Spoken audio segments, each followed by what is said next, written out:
Ok.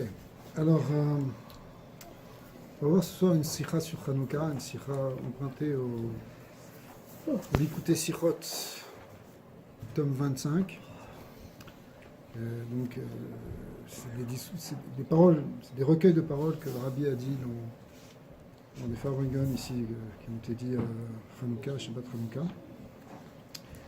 Alors, il est dit comme ça, hein, sur le Nusar dans le Nusar qu'on fait à Alanissim, Valanissim, qu'on dit dans la Tfila, dans Birkat Ramazan, on dit Vecharkar baou banecha lidvir beitecha finu et echalecha tiaru et migdashecha vedliku nerot bechatzrot kodshecha. Après cela, après la guerre, sont venus tes enfants dans ton sanctuaire, ils ont nettoyé, enfin ils ont vidé tout le Echal, ils ont purifié tout le Migdash, et ils ont allumé les Nerot, Bechatzrot Kodshecha, dans les cours de ta sainteté, c'est-à-dire les cours du Beth Amikdash, on verra ce que ça veut dire. Alors, il y a une question qui est connue, qui est la suivante. Pourquoi c'est marqué justement Bechatzrot Kodshecha au pluriel? On ne va pas tout de suite expliquer pourquoi c'est pluriel. Pardon, la première question c'est pourquoi c'était mis dans le Chatser ou dans des Chatser, dans des Chatserot. C'est-à-dire pourquoi c'était mis dans des cours. Normalement, puisqu'ils ont allumé la menorah, et le but de la menorah normalement c'était à l'intérieur du Kodesh. Le Kodesh, c'est, vous savez, il y a l'enceinte du Beth Amikdash, puis après il y a le bâtiment qui s'appelle le Saint, et derrière au fond il y a le Saint des Saints. Alors, ça s'appelle le Kodesh. Pourquoi ils n'ont pas allumé dedans? Pourquoi ils ont allumé dans la cour? Alors, le Khatam Sofer, il explique, il répond à cette question, d'après ce que dit le Rambam. Shadlakat Nerot, Keshayu, Kshera Bezarim. Le Rambam, il explique, le Khatam Sofer, le Rambam qui dit que l'Adlakat Nerot, ça peut être allumé même par des gens qui ne sont pas des Kohanim. Ce qu'on appelle des Zarim, étrangers à la Keuna, si vous voulez. Et à condition que ce soit un Kohen qui prépare la Ménorah. Et donc, si le Kohen il sort la Ménorah et le met dans la cour, les Bnei Israël qui ont le droit d'être dans la cour, mais qui n'ont pas le droit d'entrer à l'intérieur parce que c'est réservé aux Kohanim, eh bien, à ce moment, ils vont pouvoir allumer. Moutar, Lazar, les Adlikam. Vekevan Shayevanim, Timu et Echal. Et étant donné que le Echal, c'est-à-dire justement l'intérieur, avait été rendu impur par les Grecs, Malégiloulim, et que c'était plein d'idoles qu'ils avaient rentrées à l'intérieur, les Ficha, Ad Shepinu et Echalecha, Vetir ou et Migdashecha. Alors, lorsqu'ils ont vidé ce Echal, ce sanctuaire, qu'ils ont purifié ton Migdash, alors Loïdliku Nerot Bifnim et là Bechatserot Kodshecha Beazara. Ils ont allumé donc dans les Chatserot, dans ce qu'on appelle la Hazara. La Hazara, c'était la cour du Beth Amikdash. Pourquoi? Donc la réponse que donne le Khatam Sofer, c'est qu'a priori, puisque il y avait eu, c'était encore tamé à l'intérieur, alors ils ont préféré allumer à l'extérieur. Et donc, vers l'Yédézé, Dafka et Parsem un NES, l'école Béné Israël. Et effectivement, ça permettait de publier le NES complètement pour les Béné Israël, puisque si ça avait été allumé à l'intérieur, personne ne l'aurait vu à part les Kohanim. Tandis qu'ici, tout le monde pouvait le voir. Chez Kol Israël, Raou Anerot, Dolkim, Shmona Yamin. Chez Chen Elu Ayou Madikim, et Amenora Be'echal, pardon, s'ils avaient allumé la menorah dans le Echal, Ayou Rak à Kohanim, Yecholim Lirot et Anes, seulement les Kohanim auraient pu voir. Mais, le Rabbi pose des questions sur cette réponse. Du Khatam Sofer. Il dit, mais pas de la chaîne Baou, ou Panu, ou Pinu, Vetiaru, Vedliku, Mashma, Asher, Zman, Vedliku, Aya le Achare chez Pinu. Le texte, il dit, ce qu'on lit dans la Tfila, c'est que ils ont vidé, ils ont purifié, et ils ont allumé. A priori, l'allumage était donc après avoir nettoyé de toutes les idoles le Echal. Donc, si c'était après, il n'y a pas de nécessité spécifiquement de le mettre à l'extérieur en disant que c'est tamé à l'intérieur, puisqu'ils avaient déjà rendu kasher pur à l'intérieur.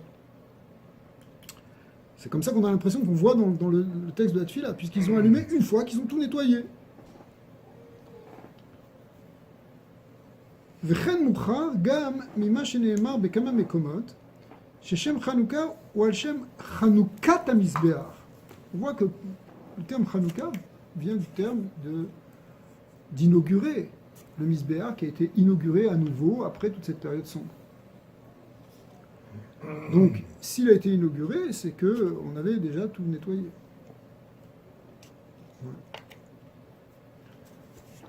לאחרי שהיוונים חיללו את המקדש, נמצא שיום כ"ה בכסלו, וממילא גם הדלקת נרות, donc le 25 Kislev où ils ont fait cette inauguration, donc y compris l'allumage des Nerot, d'accord, puisque c'était, ça a commencé, le premier allumage c'était le 25 Kislev, ils ont gagné la guerre le 24, puis ils ont nettoyé, le 25 ils ont pu allumer, ils ont commencé à inaugurer le temple. Alors, Aya Gvar le Acharesh et puis Vetiyahu, alors forcément c'était après avoir nettoyé et purifié le sanctuaire pour pouvoir commencer la Avoda. Donc c'est un peu difficile de dire qu'ils l'ont allumé à l'extérieur parce que c'était pas pur à l'intérieur. Bonsoir. Deuxième question. Les Pashtout et Yevalim ichnisu gilulim lorak be'echal. Les idoles amenées par les Grecs ici, les Syriens grecs, n'étaient pas simplement dans le sanctuaire à proprement parler, c'était même dans les cours, partout, dans tout le Beth Amikdash. כי אם בכל חלקי בית המקדש, כולל העזרה, y compris dans la cour, כמובן מנוסר ועל הניסים, גופה ותראו את מקדשך סתם. Et quand on dit מקדשך, c'est לאו דווקא le Echal, לאו דווקא l'intérieur. C'est aussi toute la cour et toutes les pièces qui sont autour. Évidemment, ils étaient rentrés partout, ils avaient absolument tout souillé. היינו שתראו את כל בית המקדש. Et donc, quand on a purifié, Vetiru et Mikdashecha, ça veut dire que on voit qu'avant d'allumer, ils ont purifié tout le Beth Amikdash, pas simplement l'intérieur, mais même l'extérieur. Donc, d'où tu voudrais dire que maintenant, la cour extérieure, elle était pure avant le Echal à l'intérieur, et que donc c'est pour ça qu'ils auraient allumé d'abord à l'extérieur. Qui te dit, puisqu'on voit qu'ils ont tout purifié en même temps. Ils avaient tout était impur, il fallait tout purifier en même temps. Et donc il n'y a pas de raison que ça soit fait simplement le premier, le 8e, enfin jusqu'au 8e jour, là, puisque pendant 8 jours ça brûlait à l'extérieur. Il n'y a pas de raison de dire que c'est à cause que l'impureté était simplement à l'intérieur. Et l'idée qu'ils voulaient voir, que les autres pouvaient voir, c'était à l'extérieur. Alors,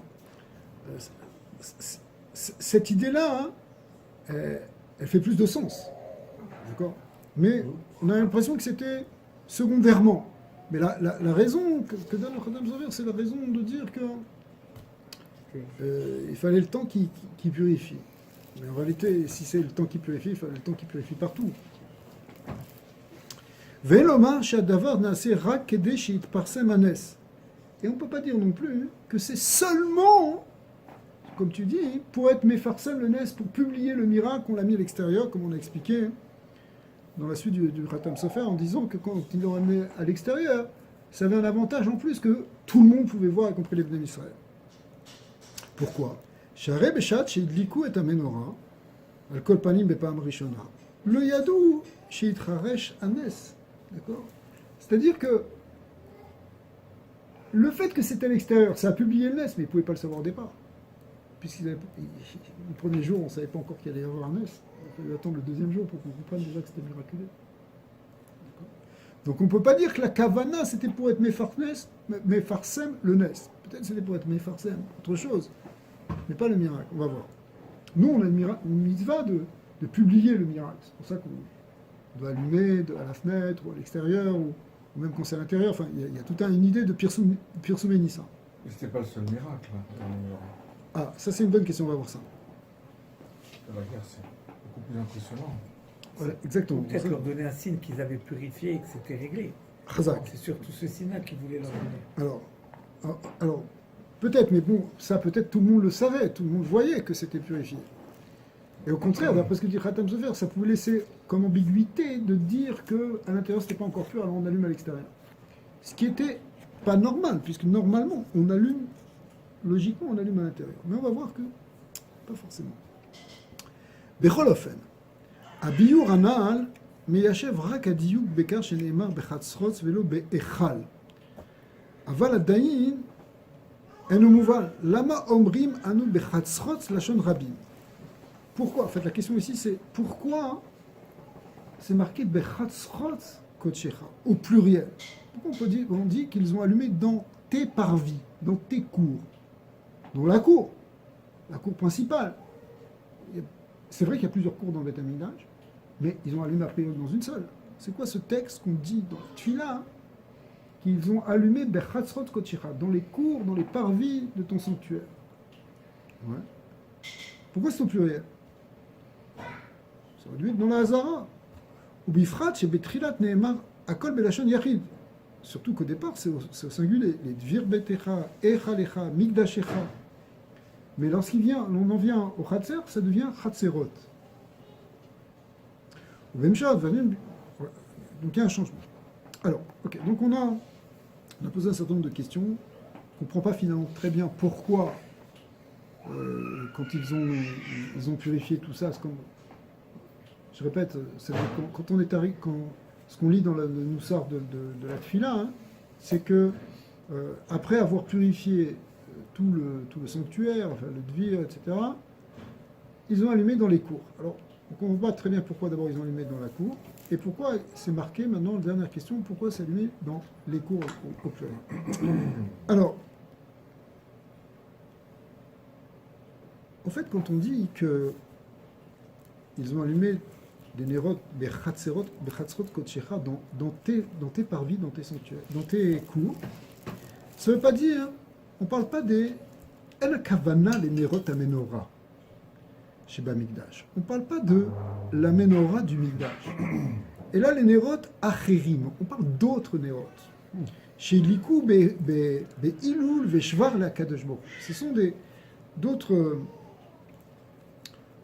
lumières qu'ils ont fait briller pour louer Hachem, pour remercier Hachem. C'est pas cette huile là qu'on parle. Chazak. Ou kefi shematzinu, on va voir tout de suite. Sheachat adrachim levate inyan shel ilul l'Hachem et al yedei nerot. Nous, est-ce qu'on voit qu'on peut louer Hachem par des nerot, pardon les ilulot, d'accord? On le voit hein, à Sukkot, pendant Sukkot, on allumait des grandes médorotes, des grandes flammes, enfin des grands lampadaires, si vous voulez, qui éclairaient d'ailleurs toute Jérusalem, et qui étaient installés dans la cour, dans la Ezrat Nashim. Tu vois ça aussi, il y a déjà aussi le Inyan de Beoram Kivdou Hashem, il y a un Inyan par exemple d'allumer des nérotes dans le Bet HaKnesset. Il faut faire briller un Bet HaKnesset pour la gloire d'Hachem. Pas beau le Bet HaKnesset qui est tout éteint, etc. Il faut que ça brille. Pourquoi hein? C'est comme ça qu'on donne du kavod à Hachem. Pourquoi on ne continue pas ce minhag de Sukkot d'allumer des... Ah non, ça c'était pendant à Simcha Beta Osheoeva, c'était dans le Bet Amikdash, il y avait des grandes réjouissances. Tout le monde venait, on installait une Hazara, dans l'Hazara on installait une estrade pour les femmes, une Ezrat Nashim, et les hommes dansaient en bas, et ils faisaient la fête toute la nuit. Et c'était comme ça pendant les 7 jours de Sukkot. Gelematzinu Benoger les Mikdash, Besimchat Bet Osheoeva, Shehayu Madlikin Menorot Shel Zahav, c'était des grands lampadaires en or, Bezrat Nashim, les voix de Simcha Agdola Shel Simchat Bet Osheoeva. Donc on voit qu'ici aussi, maintenant, au moment de Hanouka, ils ont allumé un peu partout, dans les cours du Bet Amikdash, pour louer Hachem. Ve'atiyur ve'idliku nerot bechatzrot kodshecha, eno nimshar lema shelefanav upinu ve'tiru, ki im el haneeman le'acharav le'odot ou le'alel le'shimcha agadol. Alors quand on dit tout ce qu'on dit en fait sur le fait qu'ils ont allumé, c'est pas par rapport au fait qu'ils ont tout nettoyé, qu'ils ont tout purifié. C'est par rapport à ce qui suit dans la prière. On dit quoi? Léodot ou les Shimcha que pourquoi ils ont allumé? Ils ont allumé partout pour glorifier ton nom. Oui. Une seconde. Qui c'est qui a fait vite? Tu as fait? Qui c'est qui a pas fait alors? Ouais, on n'a tous pas fait. Ok, juste. Kivu Shmonat Yebe Chanukah, Elou Kede Leodot ou Lehalel. Alors maintenant on comprend pourquoi effectivement c'est exprimé au pluriel Bechatzrot, Lachon Rabbi, qui a Nerot, Idliku, Bechatzer Amisha, Bemigdash, Beazara, et là, Gam Be'ezrat Anashim, ou Besevivot Amigdash. Donc ils ont allumé dans la Hazara, dans Ezrat Nashim, dans toutes les cours qui étaient adjacentes au Bet Amigdash. Achadayim et le Mouba. Al Pizé, Nimsa, chez Benoussar, Ve'alanissim, le Niskar Klal, Af, Lo Beremez, Nes Hashemen de Anerot. La grande question, on l'a expliqué, bon, ils ont allumé, d'accord, très bien. On vient expliquer que le texte, on raconte qu'ils ont allumé pour glorifier Dieu de cette victoire, et de ce mais il n'y a aucune référence dans Alanissim, si on dit comme ça, au miracle qui a eu lieu sur la fiole d'huile. Vous êtes d'accord ou pas? Vous suivez? Ok. Sinon, on va rajouter de l'huile. Moussar Gam, Bo Rakandes, Benitsachon Amilchama. Donc, dans le Moussar de la Tula, on parle que de la victoire, de la guerre, qui était un très grand miracle. C'est quelque chose d'extraordinaire. Mesorat Giborim Beyat Chalashim, Verabit Beyat Meatim, Sitat Shua Gdola, tu as donné. Donc on était peu nombreux, on a gagné contre la multitude, ils étaient beaucoup plus forts, les faibles ont gagné, tu as donné une grande Yeshua, tes choix, etc. Mais il n'y a pas de référence au Nes du Parshat Shemen. Le Galat Mia est avec Gemara de Shabbat, mais c'est d'autant plus difficile, c'est que dans la Gemara dans Shabbat, vous connaissez tous Tanoura Banan, ouais. La Gemara dit Maï Chanukah, ou Piresh Rashi, à la tard, Rashi sur place, il dit Allez, Ezenes Kavu. Sur quoi ils ont fixé le Nes? Shekeshinich Nasu, Yevanim Leichal, Timu Kol Hashmanim, Vechule, Velomatsu, et la Parechad, Vechule, Nase Bones, Vedlikum Memeno, Shmonat Yamim. Lachon Acheret, Kivu, Veasuum, Yamim Tovim, Bealel, Veoda. Donc Rashi dit tout de suite c'est quoi Maï Chanukah? Eh bien, Maï Chanukah, c'est très simple. C'est parce qu'on a eu le miracle du Parshel Shemet. Ils sont entrés, ils ont gagné la guerre, et surtout, ça a brûlé pendant 8 jours. Donc, en fin de compte, le Icar du Nes qu'on fête, c'est sur le Parshel Shemet. Et nous, on sait très bien, c'est pour ça qu'on a lu les Nérot de Hanouka. C'est ça qu'on veut se souvenir, pourquoi on allume 8 jours, etc. Parce que ça a brûlé pendant 8 jours. Mais dans la Tchila, on n'en parle absolument pas. D'accord? Dans la Gemara, ils disent que, comme vous avez dit, que les Hodot, c'est sur. Le fait de la Hoda qu'on fait le Halal, etc., c'est sur le Nes de Shemen. Voilà, alors que l'autre explication, il disait qu'on fait les Hodot pour la guerre. Mais Rachid, sur place, il dit comme ça. Il a compris la Gemara comme ça. Peut-être ça complète ce que tu as dit la semaine dernière, que c'est par rapport au Shalom, le Yann du Shalom. Ouais. Alors, mais quand même. Lumière de Shabbat, lumière de Hanouka, Hanouka a même plus de Shalom que la. Très bien. Mais si, c'est vrai. Mais si on ressent par rapport à la question est que on n'en parle pas du tout, bon, Chaba, on n'en parle pas du tout dans l'Anissim, dans la prière de Hanouka, qu'on fait quand même plusieurs fois par jour. D'accord? Eh bien, il n'y a aucune mention du miracle de l'huile. C'est bizarre. Vous comprenez? C'est d'autant plus fort que la Gemara, elle explique très clairement que le vrai miracle, c'est celui de l'huile. Alors pourquoi, hein? Pourquoi on n'en parle pas? Pourquoi on n'en parle pas dans la Tfila? Pourquoi on n'en parle pas dans la Oda? Venim Sachel, Veoda, Alisim Veoda, Nikvu, Alnes Hashemen, Ve'eriteken Shenusar, Ve'alnisim, Alnes Hashemen, Niskar Klal. Ok. Alors, il y a un certain nombre de questions là qui se superposent, mais celle-là, elle est très forte. C'est que, a priori, il y a une déconnexion entre ce qu'on fait au moment de la Hadlaka, qui rappelle l'essentiel de Hanouka, c'est ça l'essentiel de Hanouka, et ce qu'on a mis dans la prière. Alors, Veyuvan, Be'agdim, Abiyur, Beshelat, Ayadoua, Bedivra, Agmara, Anak, Kivan, She'ikar Hanes, Aya, Benitzachon, Amilchama, Rabim, Beyad, Me'atim, Giborim, Beyad, Chalashim. Lama Kavu, et Yime Hanouka, Lo, Alnes, Anitzachon, Amilchama, Bishua d'Israël, Mina de Yevaim, et là, Alnes, Parachemel. Alors, la question, c'est celle que vous avez un peu posée tout à l'heure, qui est en fin de compte encore plus forte, c'est que si c'était tellement fort d'avoir gagné cette guerre, c'était tellement surprenant, c'était tellement un grand miracle, pourquoi finalement on a insisté sur le Parset Shemen? Finalement, pourquoi? On peut poser la question dans l'autre sens. C'est quoi le... Pourquoi on dit que c'est pas ça le Icar du Nes? C'est comme on a expliqué l'autre fois, ça veut dire... c'est un peu un Nes gratuit, cette histoire d'huile, parce qu'on aurait pu allumer avec de l'huile même impure. On aurait pu même attendre pour allumer. Enfin, je sais pas, c'est pas fondamental. C'est peut-être un clin d'œil d'Hachem qui leur dit la guerre vous avez gagné, vous l'avez gagnée de la même manière par miracle. Mais ça on le voyait bien que c'était un miracle. Non, c'est parce que c'était le but de la guerre, c'était pas physique, c'était spirituel. Voilà, c'est ce qu'on va répondre, effectivement. Mais c'est vrai, c'est aussi un clin d'œil au sens où on comprend. Mais où on va comprendre que l'essentiel, il ne se jouait pas dans la guerre physique. Même si c'était un très grand miracle d'avoir gagné cette guerre physique. D'accord? Et que ce n'était pas Pachout du tout. On me voit basé, chez Ikar Akzera Bime Chanukah, lo aita al Goufim shel Israël, et là al Dat Israël. En réalité, la guerre n'était pas réellement contre le corps d'Israël, mais contre la loi d'Israël, contre la religion. Bitlou datam, ils ont voulu annuler la Torah, le dat d'Israël. La Ashkiram Toratecha ou la Viram Retzonecha, ils voulaient faire oublier ta Torah et les faire sortir des statuts de ta volonté.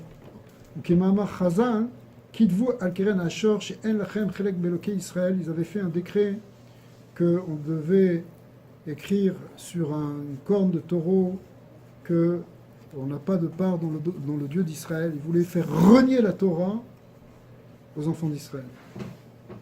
Et les milchamot begashmiut ayu totsat mi'akzera al dat Israël. Et en fin de compte, la guerre physique n'a été qu'une conséquence, parce que certains juifs ne voulaient pas se soumettre. Se soumettre à quoi? Se soumettre au fait qu'ils avaient imposé qu'on abandonne la Torah. D'accord. Donc la vraie guerre, elle n'a pas commencé physiquement, elle a commencé spirituellement. Et le fond de la guerre, c'était quelque chose de spirituel. C'est parce qu'on ne s'est pas soumis spirituellement qu'ils ont attaqué physiquement. D'accord. Mais toutes les guerres, elles sont spirituelles. Il n'y a aucune guerre qui n'a pas été... C'est vrai, mais des fois ça peut être... Une guerre de religion. Mais des fois ça peut être un prétexte pour faire une guerre économique, pour spolier les biens, etc. Mais en fait, la domination grecque, séleucide, etc., elle avait commencé avant. Elle n'avait pas trop mal commencé, d'une certaine manière. Elle avait commencé par une forme d'assimilation.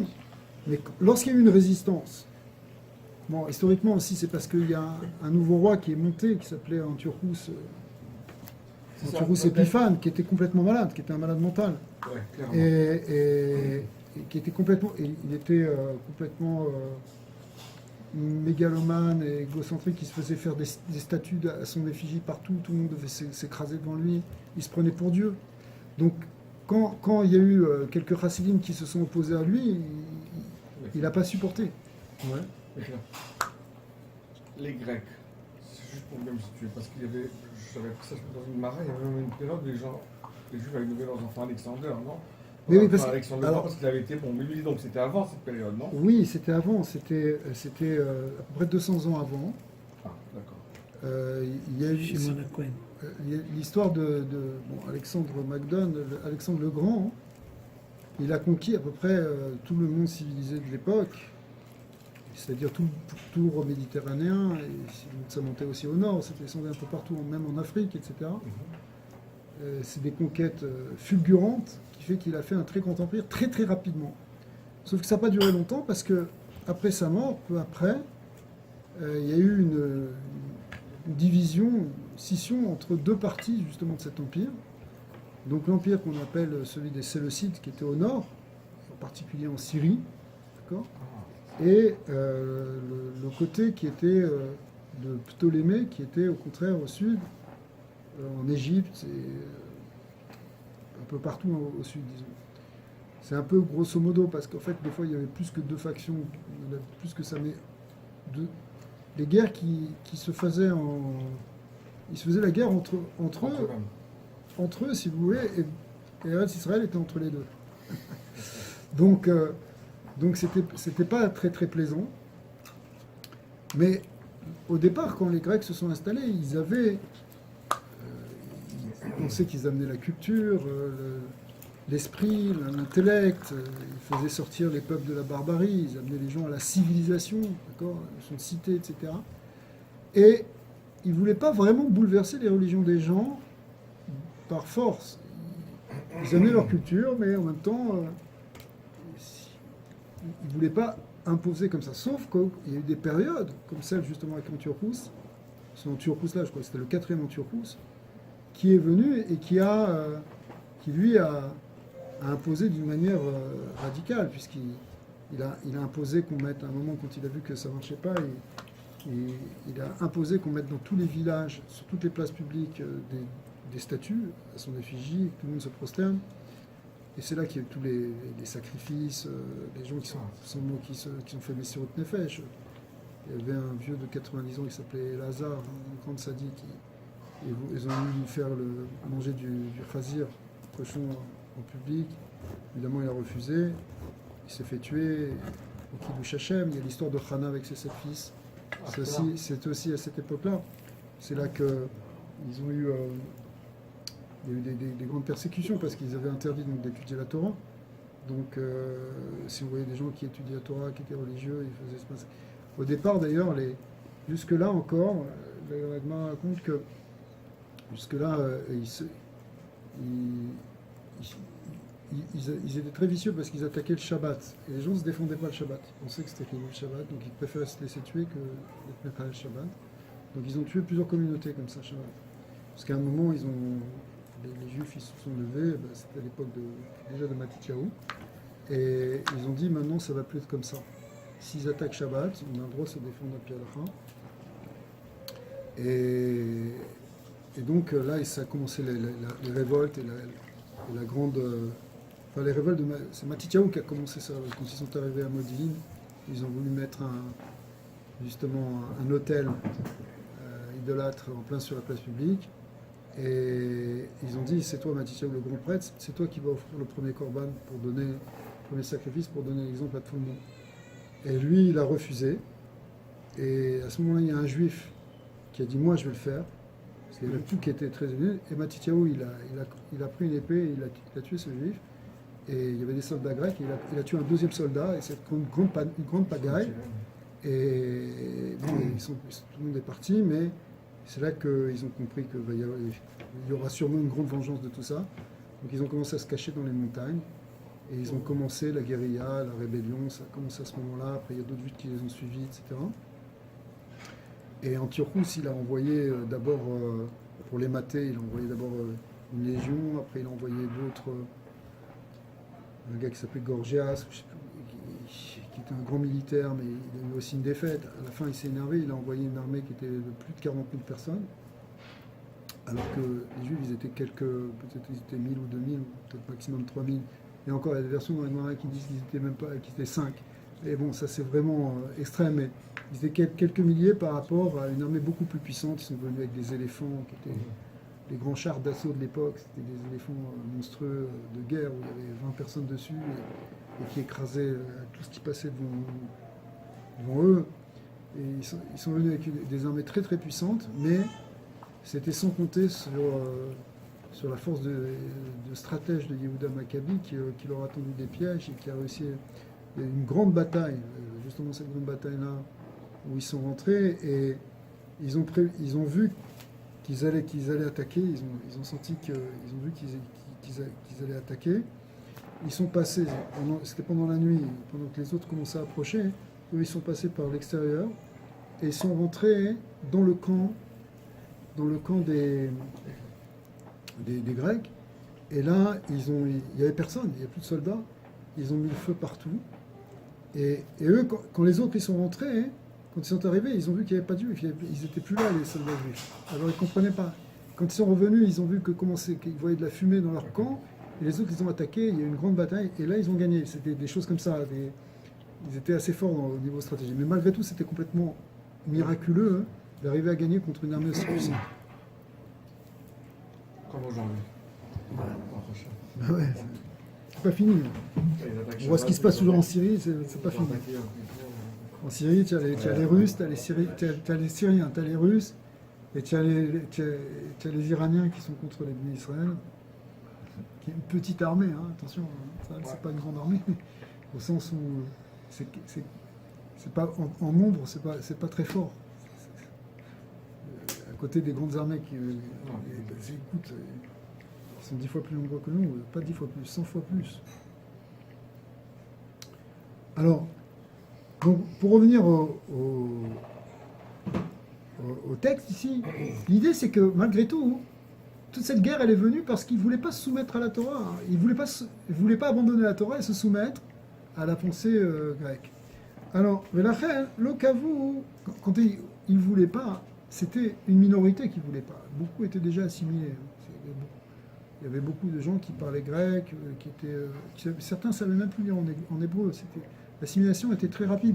Ça peut paraître fou, mais moi, on le voit bien, par exemple, ce qui s'est passé, je sais pas, dans des pays comme au Maroc, en Algérie, où en une génération ou deux, il y a une majorité de gens qui ne savaient plus forcément lire en hébreu, quoi.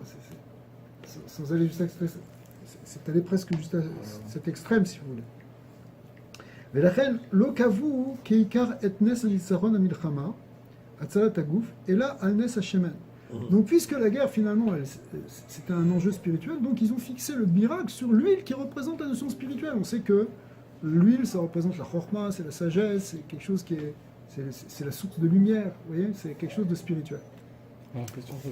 Anes akashur les kiyum mitzvot bebet hamikdash. En plus c'est par rapport à l'huile représente une mitzvah du Bet Hamikdash. Au basé Goufa, les Nerot Hamikdash, Amera Mezot, Al Klalut Inyan, la Torah, ben mitzvot, qui Moshe Nehemar, qui ner mitzvah ve Torah. Or, parce que le ner représente la Torah, c'est la mitzvah, pardon, qui contient la lumière de la Torah. Donc toute cette symbolique de la lumière et des lampes et des menorot qui représentent Torah ou mitzvot. Donc on voit que c'était Hachem les a sauvés spirituellement. En fin de compte, cette victoire de Hanouka, c'était le. Si on n'avait pas gagné cette guerre contre Hanouka, on aurait perdu la Torah. C'est ce qu'ils voulaient. Ils voulaient nous faire oublier la Torah. Que la Torah, ça disparaisse. Que ce soit un truc ancien. Après, ça serait devenu comme un truc d'antiquité ou de quelque chose qui, enfin, pas d'antiquité, mais quelque chose qui relève d'une période, d'une civilisation passée. Et voilà, c'est ça ce qu'ils voulaient. Voilà derrière. הדבר צריך ביור, בדברי הסבר בגמרא מאי חנוכה. על זה נזכרו, מסופר רק על נס פר השמן ולא נזכר כלל ניצחון במלחמה. Mais quand même, la Gemara, elle va peut-être un peu trop loin dans tout ça, puisqu'elle dit que toute l'idée, si vous voulez, elle court-circuite l'idée de victoire matérielle. Attention, c'est quand même important cette victoire, parce que si elle avait pas eu cette victoire physique, on n'aurait jamais pu justement garder la Torah. Donc pourquoi la Gemara, elle dit il y a eu un miracle avec de l'huile. Ok, un miracle d'huile, d'accord, mais il y avait aussi un miracle que une poignée d'hommes ont réussi à repousser le plus grand empire. D'accord. Mais c'est pas arrivé des centaines de fois ça, on n'a rien fait. Bah, pas tant que ça. C'est arrivé à Purim, enfin à Purim plus ou moins, c'était un peu un autre enjeu, mais c'est arrivé à Pessah, etc. Mais à ce point-là. C'est-à-dire quand, je sais pas, Abraham Avinu, il a battu les rois, ou quand il a pris des bergers, il a fait la guerre contre des armées. Ou... Même de nos jours. C'est-à-dire, on voit c'est pas la première fois qu'on voit que c'est une guerre physique qu'on gagne, et pour laquelle on n'a pas fait de ça une fête. En fait, c'est parce qu'il y a un enjeu qui doit être derrière qui est plus. C'est ça. D'après ce que tu dis, on a l'impression que ce qui importe vraiment finalement, c'est la victoire spirituelle. Et c'est peut-être un clin d'œil au troisième Beth Amikdash, puisque tu vois, c'est relié aussi au Beth Amikdash. Les autres guerres, il n'y avait pas le.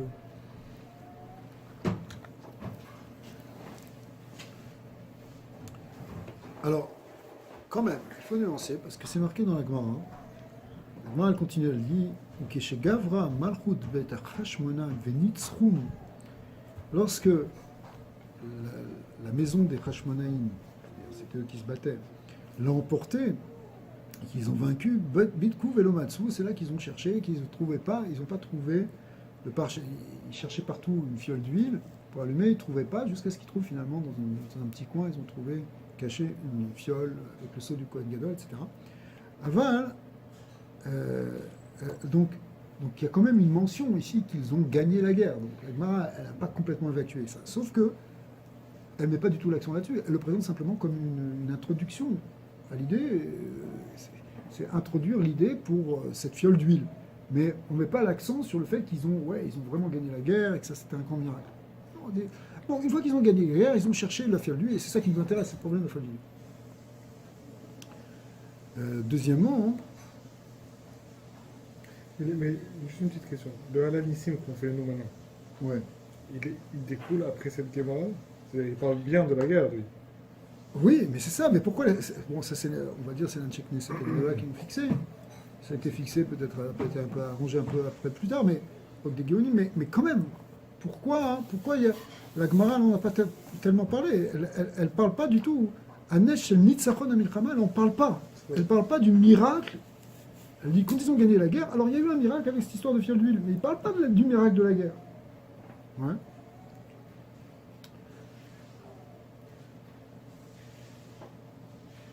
Alors, et ça on ne comprend pas, parce que c'est vrai, ok, l'essentiel du miracle, c'est la victoire spirituelle. D'accord. Avalalo eta sham gamatzat gufnit, mais il y avait quand même aussi un salut physique ici, on a été sauvé physiquement. Veofen naissent les gamrés, et d'une manière totalement miraculeuse. Veitera mizou atzala ruchanit ba rak aliede ou leachare atzalat gashmit. Et en plus, c'est vrai que c'est un miracle spirituel, mais il n'est venu qu'après le miracle matériel, physique. Donc le miracle physique, il est quand même fondamental, sinon il n'y a rien qui commence. Alors au moins, Rabbi dit au moins derrière Tafel, on aurait dû quand même le mentionner un peu en tant que miracle. D'accord? Dire au moins qu'il y a eu aussi ce miracle. On ne peut pas évacuer comme ça, genre le côté physique, ça ne nous importe pas. Alors, on va expliquer maintenant. Tout ça, c'était que l'introduction. Veyesh lomar a bio basé. כבר נתבהר פעמים רבות בנוגע למלחמת היוונית, שלא הייתה זו מלחמת רוחנית סתם כנגד דת ישראל. Alors, le rabbi a expliqué plusieurs fois, d'ailleurs ceux qui ont vu déjà un peu des sirotes ou des mahamarines vont voir ce concept qu'on va réexpliquer maintenant. C'est que ce n'était pas simplement une lutte contre la religion d'Israël. Il y avait autre chose derrière tout ça. Et là, Shadiouk basé Aya Leashkira Torah Techa.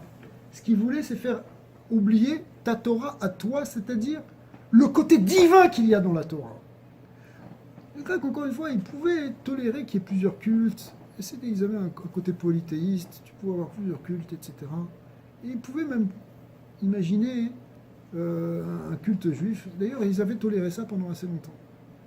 Mais ce qu'ils ne voulaient pas, c'est cette spécificité qu'il y a dans la Torah qui fait que grâce à la Torah et à la voda de la Torah, on peut s'attacher à la lumière infinie de Dieu, au En Sof Baruch Hu, le côté divin qui est dans la Torah. À la limite, tu peux garder ta Torah si elle reste au niveau du sechel, si elle reste au niveau de la philosophie, ou des coutumes, mais que ce soit ce qui te permet d'avoir la dvekout, l'attachement à Dieu, ça, ils n'acceptaient pas ça.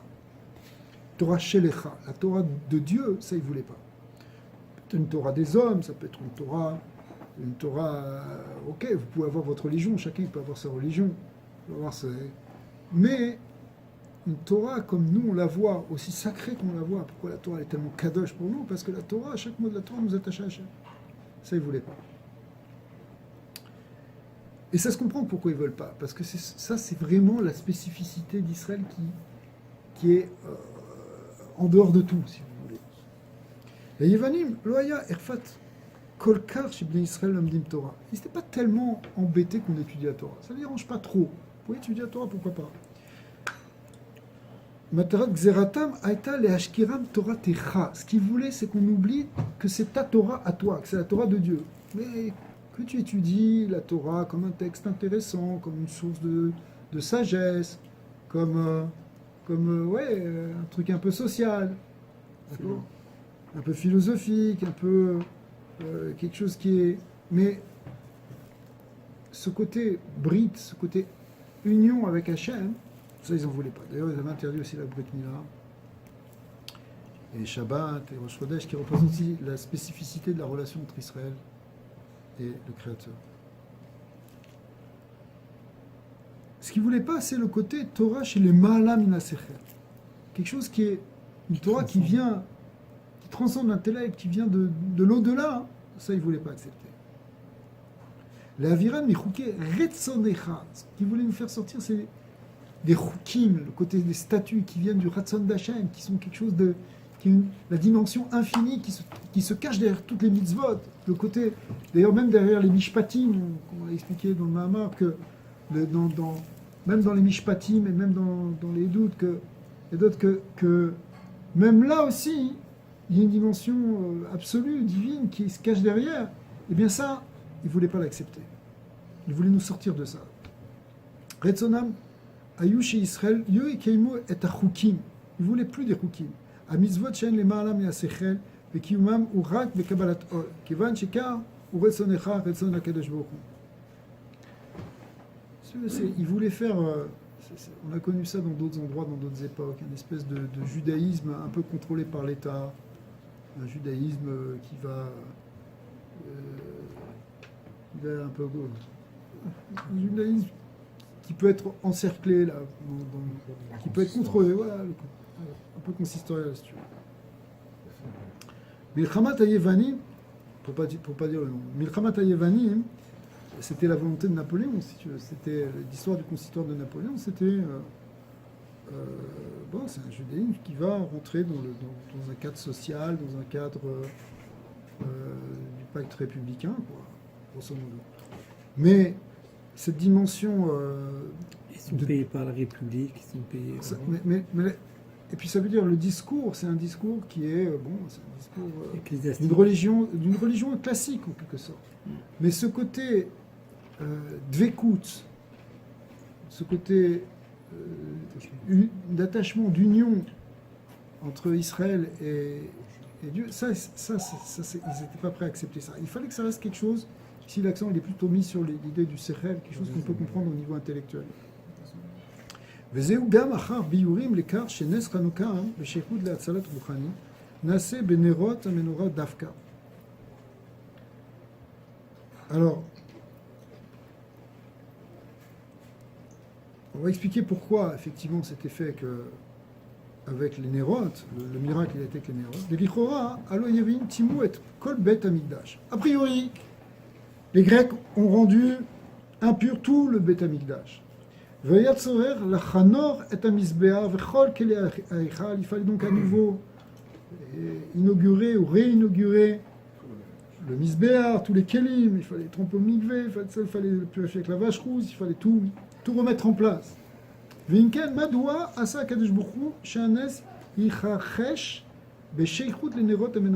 Alors pourquoi avoir mis un miracle qui s'attache à la menorah, à l'huile de la menorah? Ça aurait pu être avec autre chose. Puisque tout était à reprendre au départ. Vous comprenez? Pas seulement la menorah, aussi le shulchan, aussi le misbéar sur lequel on faisait les ktoret. Pourquoi la menorah? C'est la menorah qui est sortie comme celui où il y a le nes. Ça aurait pu être un nes dans les corbanotes, ça aurait pu être un nes dans autre chose. V'inyan basé, matzinu she'almenat letzayen inyan ruchani ragil adavar linkot amusag ve'amashal shel or, Beleshon HaKatuv, qui ner mitzvah ve'torah or. Donc on sait que tout le lien du spirituel, il est représenté par la lumière. On parle de la Torah or, la Torah c'est la lumière. Donc effectivement, on comprend maintenant pourquoi c'était sur la menorah, parce que la menorah, elle représente la Torah, elle représente la lumière de la Torah. Et pas seulement ça, on dit aussi que c'est or, c'est nishtana mikol anivraim bekar she'agam she'af u bria be'olam hazeh mikol makom enu nitpas kol kar begeshem ha'olam. La lumière, elle a quelque chose de très particulier, que les physiciens savent, c'est que, bien que ce soit quelque chose de physique, la lumière physique, on la comprend, comme tu disais, la lumière qui vient, cette lumière de la lampe du soleil, c'est quelque chose, c'est un phénomène physique. Mais néanmoins, c'est ce qu'il y a de moins physique dans le physique. Les photons, ils n'ont pas de masse. Donc c'est quelque chose qui, dans le monde physique, représente le plus le spirituel. C'est normal. L'objet le plus spirituel du physique, c'est la lumière. D'accord ? Donc, qu'on fasse le Quand ils ont cassé miracle. le quark, ils ont trouvé de la lumière. Très simple. Même les bosons. Alors, ok.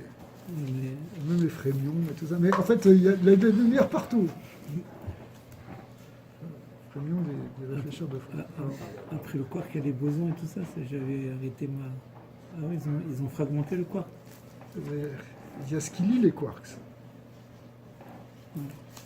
Les gluons, par exemple. Ouais. Les Iraniens.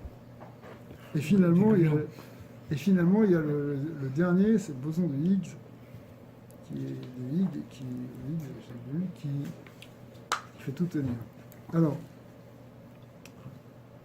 en tout cas, peu importe, mais l'idée, là-bas, on parle des particules élémentaires, mais l'idée ici, c'est que pourquoi le miracle a été fait sur la lumière? Parce que la lumière représente, dans ce monde-ci, ce qu'il y a de plus spirituel. Or, évidemment, comme on va expliquer, toute la lutte, elle était sur le spirituel.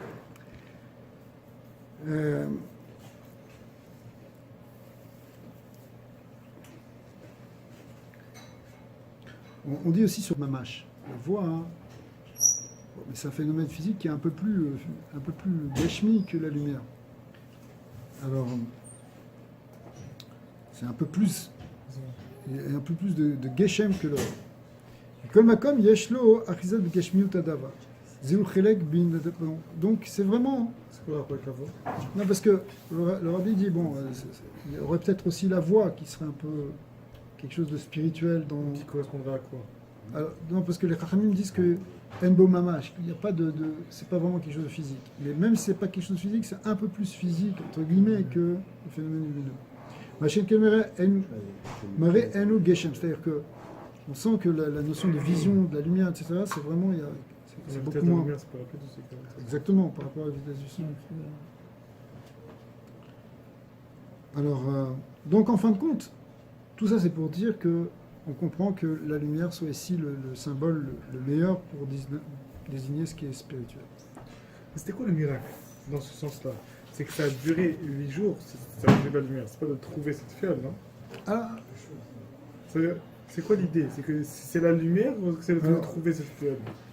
là on est en train d'expliquer pourquoi ils ont allumé des lumières, pourquoi après ça c'est devenu un miracle. Mais tout c'est la même chose, c'est d'avoir trouvé la fiole, c'était déjà un aïs. Mais si c'est ça, on compte la guerre aussi. Tu as gagné la guerre, après grâce à la guerre, tu as pu trouver la fiole, après tu peux... Non, le miracle à proprement parler, c'est le fait que ça luit pendant 8 jours.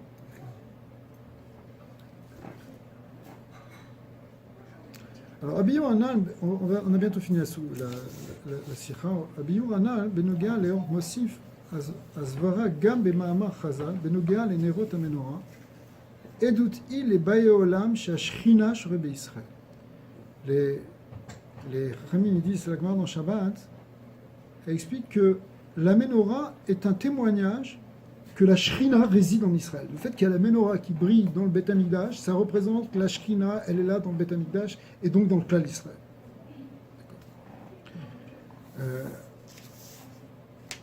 On sait que le Nes à Maharavi, le Nes qui était le Ner à Maharavi, c'est à partir de lui la lumière qui était le plus à l'ouest. À partir d'elle, on allumait les autres nérotes et le Maharav représente la Shrina, c'est le nerf de la Shrina qui brille après dans toute l'Israël. Et le Chora et le Mouvan, Bamen Ishtana Nes Aner Maharavi Mikol Shar Asara Nissim, Anase Lavotenu Bebet Amidash. Davka Nesze Aya Edut Ekar Shashchina Shorebe Israël. Le Chora Draba Mekomo Shel Amenora. היה בהיכל שאין כל אדם יכול להיכנס לשם ומאידך חלק מעשרה ניסים היו בעזרה וממילא היו יותר יודעים לאכול. On dit qu'il y avait 10 miracles dans le Beth Amikdash et un des miracles c'est que le Ner HaMaharavi ne s'éteignait pas. Et à partir de lui, on allumait toutes les autres néons. Mais a priori, en quoi on dit que c'est le témoignage que la Shrina, elle va résider en Israël? A priori, personne ne le voit, puisque c'est encore une fois à l'intérieur. Seulement les Kohanim le voient. Donc si ça devait être un témoignage que la Shrina est là, donc là, l'Israël, ça aurait dû être visible partout, et tout, à l'extérieur. Pianal, Adavar Mouva, qui or, alors quand on parle de lumière, c'est-à-dire y compris même la lumière physique, parce qu'on parle aussi de lumière spirituelle, ou Keli Yoter les Or Ashrina, la lumière, c'est le réceptacle, enfin, c'est le véhicule de la lumière de la Shrina, qui est quelque chose de beaucoup plus subtil. La reine, donc quand la lumière de la Shrina, qui elle transcende totalement le monde, c'est quelque chose de divin. Mitkacher beor gashmi, que elle s'attache à cette lumière physique, la lumière de la menorah. Yesh laze ashpak de la yoter be'arat haolam. Alors ça brille beaucoup plus dans le monde. Ça fait briller plus dans le monde beor ashrina. Ça fait plus briller la lumière de la Shrina dans le monde. Pourquoi? Parce que cette lumière de la Shrina, elle s'est posée sur une lumière physique. La reine d'Afka neze chez beor amenora paal ve'ishpa al baye olam. Baye Olam, le terme qui est marqué dans Pirava, c'est Baye Olam. Dans Shabbat, c'est Baye Olam. Chez Kiwu, chez Ashrina, Shovel Israël. Donc, effectivement, quand on voit la menorah, qui va être le véhicule de la lumière de la Shrina, alors toutes les gens du monde vont pouvoir le voir. Maintenant, ça ne peut pas dire pourquoi c'est à l'intérieur, c'est parce qu'en fait, c'est la lumière divine qui va pouvoir, à partir de là, rayonner.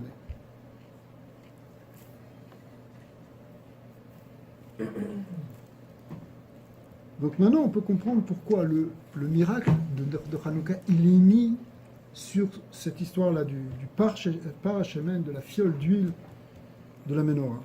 Enzenetz Dadi Vetafel. Nous, on croyait que c'était quelque chose qui était secondaire. Bon, le grand miracle, c'était celui de la guerre. Et puis après, bon, il y a eu un petit plus. C'est qu'on a gagné ces 8 jours-là, mais ce n'était pas tellement obligatoire. Eh bien non, au contraire, ce n'est pas quelque chose de secondaire. Et là, Bekar Bail et Debitou et Anitzachon Shalieme Hanouka. Au contraire, on voit la vraie victoire de Hanouka à travers cette lumière qui est la lumière de la Shrina qui va briller dans Israël. Akara Betoratecha, Perkeretzonecha, Bekar Sheetzel Israël Meir, à Ora Eloki chez les Maalam Yasechel Enoshi. En fait, il voulait nous enlever justement le côté divin de la Torah. Eh bien, d'Afka, on a montré le côté divin de la Torah à travers cette lumière de la menorah qui a brillé plus que prévu. Il des Gilou, ça c'est venu Benes, chez Nes, Umoré, les Maalam et Gederateva. Et c'est venu de manière miraculeuse parce que le miracle représente toujours une intervention de quelque chose qui est les Maalam et Teva, qui est au-delà de la Teva. Et c'est justement ce qu'on voulait rechercher. C'est cette dimension surnaturelle qui dépasse le monde, qui est la dimension divine qu'il y a dans la Torah. C'est ça qu'il voulait nous faire oublier. C'est ça qu'il faut, au contraire, redévoiler. Et pour le redévoiler, la meilleure manière, c'était de manière miraculeuse, c'est-à-dire surnaturelle. C'est drôle parce que peut-être qu'avec les générations, ça s'est raffiné, cette clipa ou cette attaque, mais quelque part, on peut retrouver ça, même malheureusement, dans le peuple juif. Il y a des manières, il y a des endroits, il y a des chitotes où on enseigne la Torah et dans cette approche, des fois, on peut quelque part enlever cette... Mais absolument. La chassidoute s'est beaucoup battue contre ça, battue entre guillemets. Ce qu'elle a régénéré, ce qu'elle a amplifié, c'est le côté justement d'attachement au divin au travers de l'étude, au travers de la pratique, au travers d'une mitzvah, de n'importe quelle mitzvah, de retrouver cette dimension divine, que ce ne soit pas simplement une Torah limitée à l'intellect, à quelque chose d'intellect, un exercice intellectuel. Absolument. Ça, c'est une influence de la culture grecque, justement, aussi. Parce qu'ils venaient étudier avec les rabbinim, les Grecs, les grands penseurs. Alors, il y avait des échanges. Il y avait ce qu'on appelle les Chochmé des Beatuna, les sages d'Athènes qui envoyaient des Sheilot à Rabbi Yoshua ben Levi et qui échangeaient. Il y a plusieurs passages de la Gemara qui sont très intéressants. On apprend des grandes choses par rapport à ce qui était répondu par les Chachamim au Bnei Atona, aux sages d'Athènes. Chochmé Atona, pardon. Les sages d'Athènes. C'est-à-dire, écoute les Or Amenoa, chez Akeli, les Or Eloki. Grâce à. Alpikolana. Et on va conclure. D'après tout ce qu'on vient de dire, Yuvan Gam Ma'amar Agmara Mai Chanukah Alezenes Kavu. C'est sur quoi, quand la Gemara dans Shabbat, elle demande pourquoi, sur quoi ils ont fixé le miracle. Shebo Muskar Raknes Parashemen, et là-bas, la Gemara ne ramène que le miracle de la fiole d'huile. Et elle ne ramène pas le miracle de la Gemara, de la Milchama, de la guerre. Qui Keshan Nidon ou Mauto Shel Chanukah, Mai Chanukah. Parce que la question de la Gemara, c'était Mai Chanukah, c'est-à-dire, c'est quoi fondamentalement Hanouka? C'est ça ce que demandait la Gemara. Elle ne voulait pas nous raconter toute l'histoire de la guerre. Elle nous disait c'est quoi le fondement essentiel de Hanouka? Et elle répond, eh bien finalement, c'est le miracle des Nérotes. Parce que le miracle des Nérotes, il représente le lien de lumière, qui est le lien et des lampes, qui sont de Mitzvah et de Torah. Et que c'est cette victoire, justement, du spirituel, cette victoire de la dimension divine qu'il y a dans la Torah qui va l'emporter.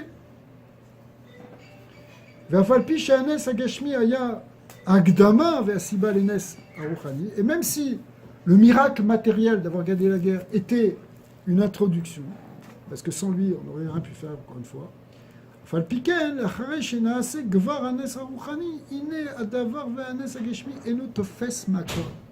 une fois que le NES spirituel est apparu, une fois qu'il y a eu le NES spirituel, finalement le NES matériel finit par s'estomper.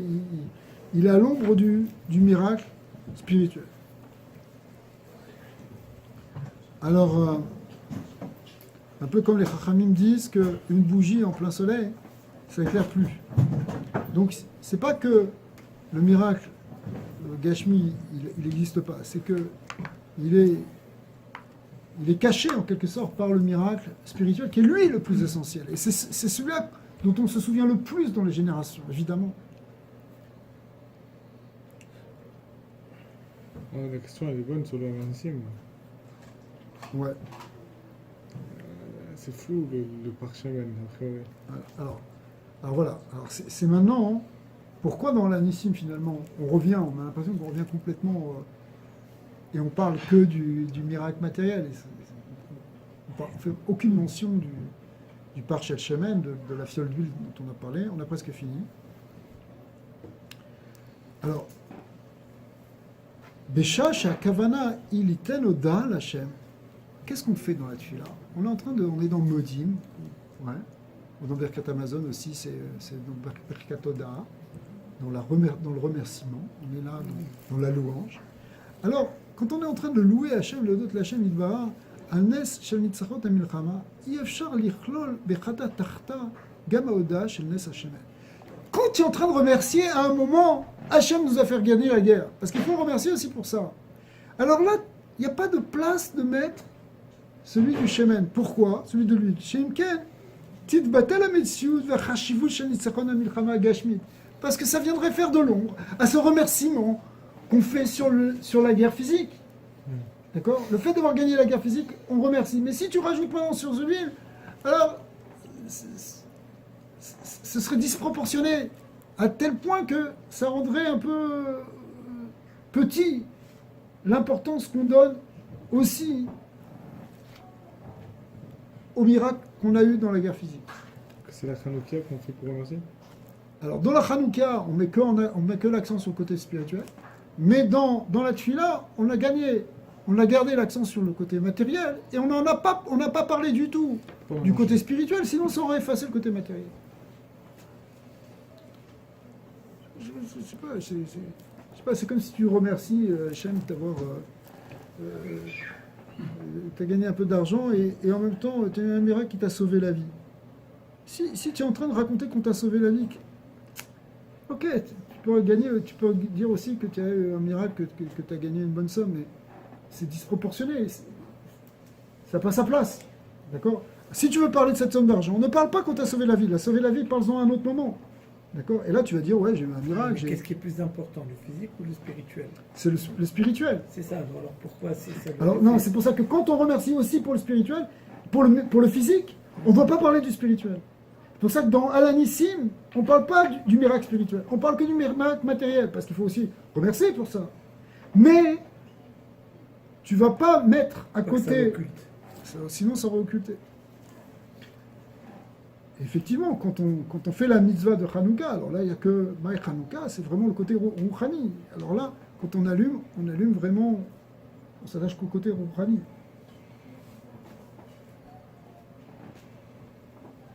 Intéressant que quand même, dans C'est intéressant que c'est inversé. Hein. ouais, On fait un acte matériel pour chose spirituelle, pour le remerciement matériel, on fait dans la prière quelque chose de spirituel. mais une fois qu'on a allumé, en général, on fait un érot à la loue. Et là, on rappelle aussi le miracle matériel. Il faut qu'on en parle un peu, mais Mais comme tu dis, le mise-mort. Mais si c'est spirituel, c'est ça qui compte, parce qu'après, ouais. ça va pas enlever au spirituel le fait de dire le matériel, ça va enlever au matériel. Exactement. Mais quand on veut vraiment remercier Hachem pour le côté matériel, il ne faut pas parler du spirituel ici. C'est intéressant. Mikol inyan yesh lilmod ora bepoel beavodat Hachem. Alors on va finir là-dessus. C'est le dernier hôte. C'est que maintenant on peut apprendre quelque chose concrètement pour l'avodat Hachem. C'est quoi qu'on peut apprendre pour nous? Alors, l'enseignement il est simple. Mimer Hanouka ba netnat koar. Les jours de Hanouka, ils nous donnent une force. Sheir belev adam or aneshama beofen she inyane aguf lo yu tofsim eslo makom klal. Pendant Hanouka, la lumière de la Torah, la lumière de la neshama, elle a une force qui fait que le côté physique, il ne va pas prendre de place pour nous. Ça va être complètement secondaire. Ve'afal pisha neshama melubeshet bagouf. Bien que la neshama s'habille dans un corps. ובעולם הזה, התחתון, הנשמה יכולה לעבוד את השם אלא באמצעות הגוף, et que la neshama dans ce monde-ci, elle ne peut servir que avec un corps. שהרי כל המצוות הם בדברים גשמיים דווקא, parce que toutes les mitzvot sont faites avec des choses matérielles. וגם השכל והמידות של הנשמה מתגלים על ידי האיברים הגשמיים, et même le côté intellectuel et les sentiments, les midot, ne peuvent se dévoiler que par un côté physique, c'est-à-dire le cerveau pour l'intellect, le cœur pour le cœur physique, le cerveau physique. Sans un corps physique, on ne peut pas exprimer ni notre intellect, ni nos émotions, donc on a besoin, donc la Neshama, elle a vraiment besoin du corps pour fonctionner dans ce monde-ci. Mais malgré tout, מלמדים ימי חנוכה שיש בכוחו של יהודי להביא לכך שלא תהיה הגשמיות תפיסת מקום וסוף כלל.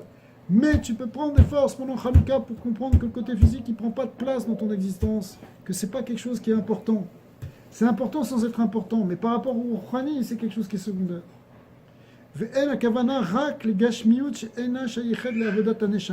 En fait, quand on parle de ça, c'est surtout sur la Gashmiyut qui correspond pas, qui n'est pas utile pour la Avodat de Neshama.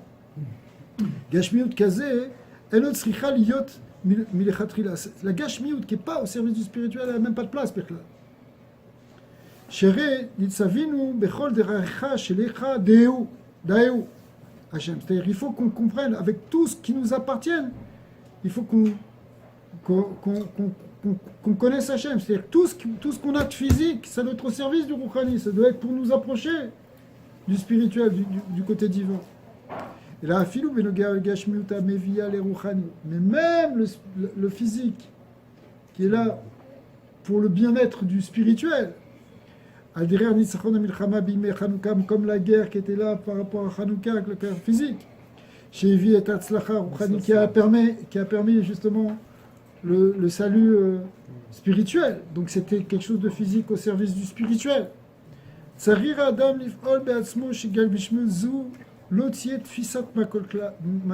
Que malgré tout ça, ça ne prend pas de place en toi. Ouais, si j'avais plus d'argent, je pourrais plus étudier la Torah. C'est pas vrai. Tu peux étudier la Torah même avec ce que tu as. Si j'avais, je sais pas, si j'avais un bon sidour, je pourrais faire la prière. Non, c'est pas vrai, tu peux prier. C'est un exemple qui n'est pas génial, mais n'importe quoi, ça veut dire que tu dois faire avec ce que tu as. Ça prend pas, ça doit pas t'empêcher. C'est pas tofes makom. בכל מציאותה של הגשמיות תהיה רק מה שעל ידה נעשה ונשלמה עבודה רוחנית של הנשמה. Ça doit être vraiment la gashmiyut, elle est réellement au service de la neshama et pas plus que ça. Alors ça ne veut pas dire qu'on ne veut pas une bracha dans la gashmiyut, mais c'est pas pour avoir des motarot, c'est pour tout mettre au service en réalité du divin. Ça c'est la force qu'on prend pendant Hanouka. Hanouka, le côté Gashmi, il devient tafel au côté Rouhani, bien que certains ont pensé installer le beignet comme la nouvelle mitzvah. Et ils ont fait circuler cette semaine un texte très sérieux d'ailleurs, on dit du père du Rambam, je pense que c'est un texte sérieux, que c'est un vrai texte, qui dit que les soufgagnottes, que les beignets, c'est un minag Israël kadoum, ancien, et qu'il ne faut pas du tout l'annuler, parce que ça amène une ségoula pour beaucoup de choses, une ségoula pour Nassa, une ségoula pour plein de... que c'est une grande chose. Effectivement, les minagim, c'est important, minag Israël, minag... En plus, c'est pour 8 jours dans l'estomac. C'est ça. C'est-à-dire qu'après... Il a mordu à la C'est un chassid. Qu'on ait la bracha, dégage-moi, qu'on puisse éclairer la mémoire dans la troisième Beth Amikdash. Amen, c'est là.